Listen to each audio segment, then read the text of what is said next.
Hey guys, welcome back to another Experiments in Eating.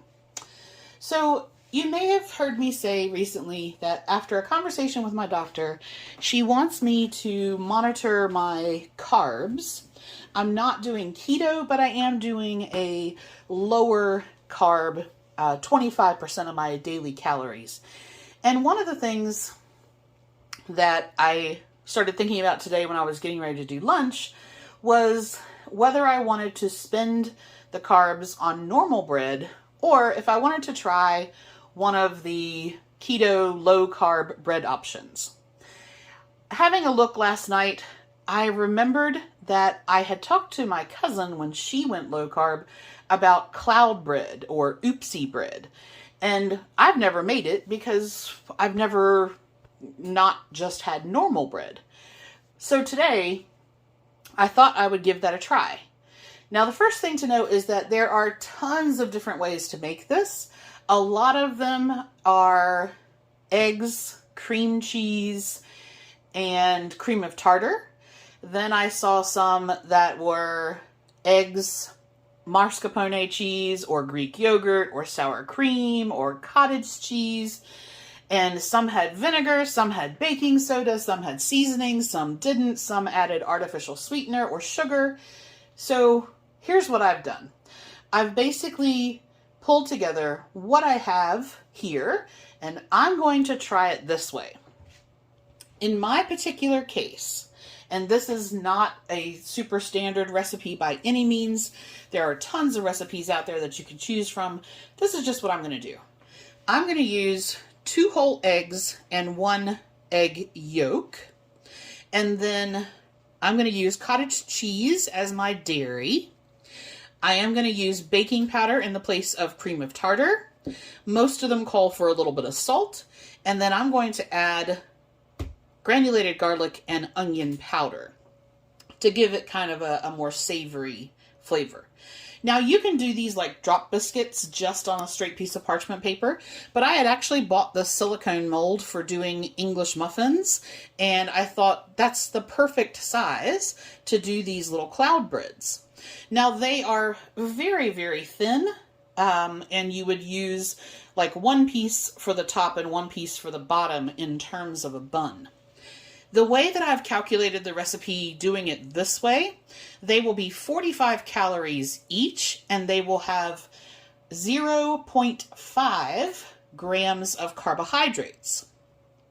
If you use full-fat cream cheese instead of cottage cheese, they are then 100 calories per each one and 1.6 grams of carbs. Either way, you can work them into your plan, but I'm going to try the cottage cheese. So the first thing we need to do is have 2 bowls. One, we're going to beat together our egg whites and our baking powder. And then in the other bowl, we're going to combine everything that's left. The yolks, the cottage cheese, and the seasonings. So let's get that set up. All right, so first we're going to separate our egg whites from our egg yolks. And in having another look at the recipe, if I don't use all 3 egg whites, I'm probably not going to have enough. So I am just going to do it as they normally do, which is just 3 eggs separated. Now, that's my oven preheated. Have you seen the trick about taking a water bottle to actually separate your yolks? This is not a particularly strong water bottle, but you're basically just going to squish most of the air out of it, put it over the egg yolk, and then let it go. And that separates your yolk from your white. I'm going to unsquish that a little bit. All right, we're going to try that one more time. So, squish. Touch the egg yolk, let it go. We'll pull it up carefully so that it lets the white drop off. And that's it. Check out how easy that is. Okay, So that is pretty awesome. That's better than my best egg white separator. That's kind of cool. All right, so into the egg whites, we are going to put the baking powder. Into the egg yolks, we're going to put everything else. And then the egg whites, you want to beat until they are stiff peaks. So almost like you're making a meringue. So I'm going to grab my little hand mixer and we'll get this going. All right, so egg whites. Basically, it says to make it almost like a meringue type texture, and that when you turn the bowl upside down, you shouldn't get any movement in it. Okay, so that's our whites. And then that is my egg seasoning and cottage cheese mixture. And then it tells you to gently fold the egg yolk mixture into the whites. So I'm just going to make a little indentation there.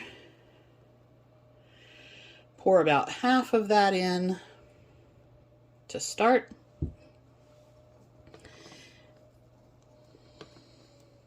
And then gently fold that in. You're trying to keep as much air in those whites as possible. All right, and then so I don't over mix it, I'm gonna go ahead and put the rest in there.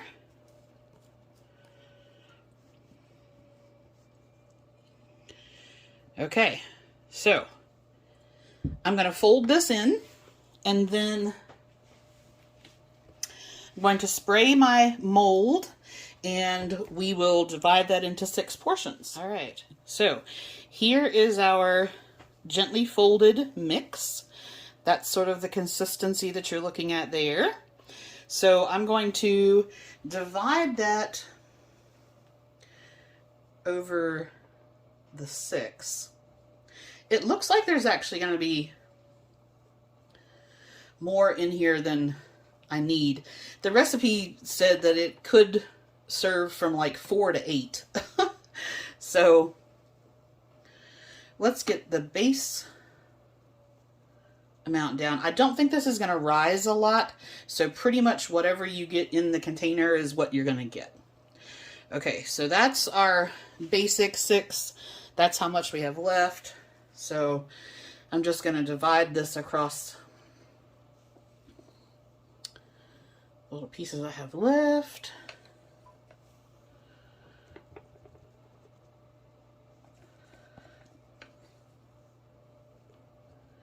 And then we're going to spread that out a bit more evenly.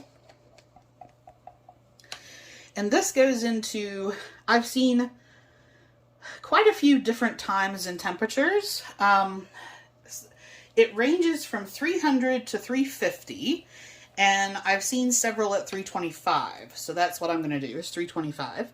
And it says anywhere from 15 minutes.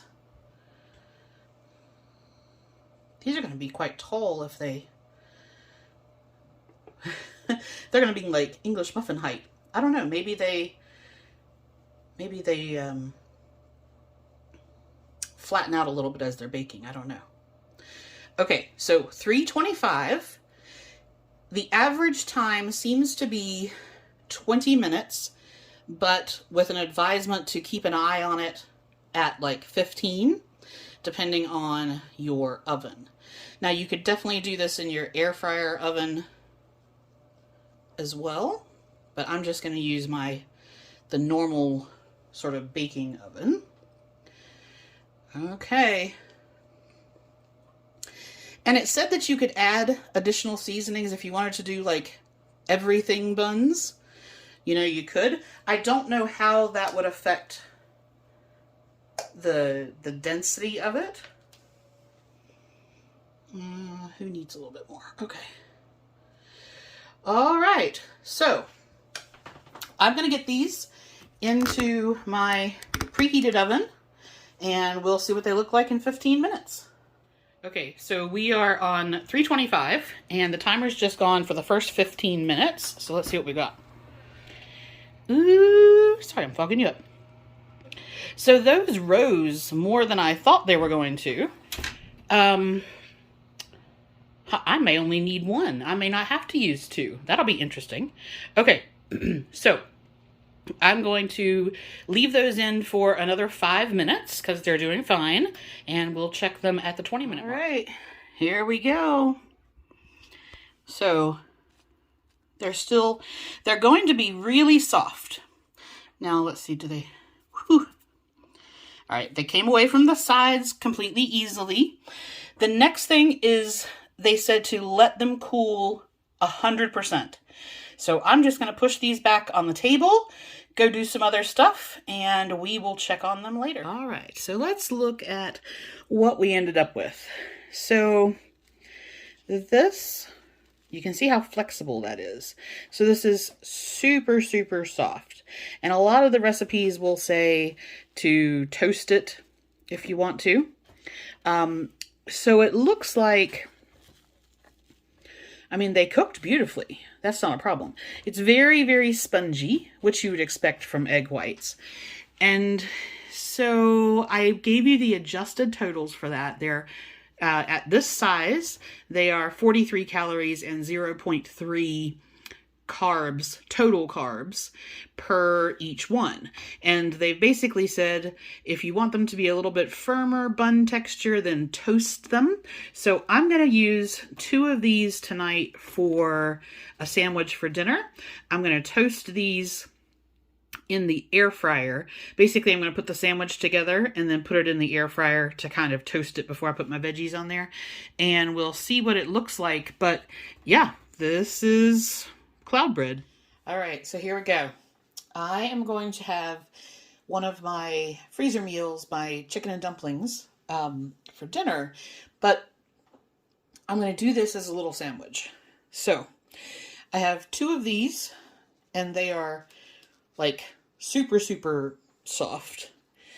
And I don't have a lot of sandwich stuff because most lunch meat, I can't have the food additives in them, but I do have some uncured turkey pepperoni and some Munster cheese. So I'm going to put a slice of cheese and some pepperoni on each one. I'm going to put that in my Ninja Foodie air fryer oven on the toast setting, and let's see what happens.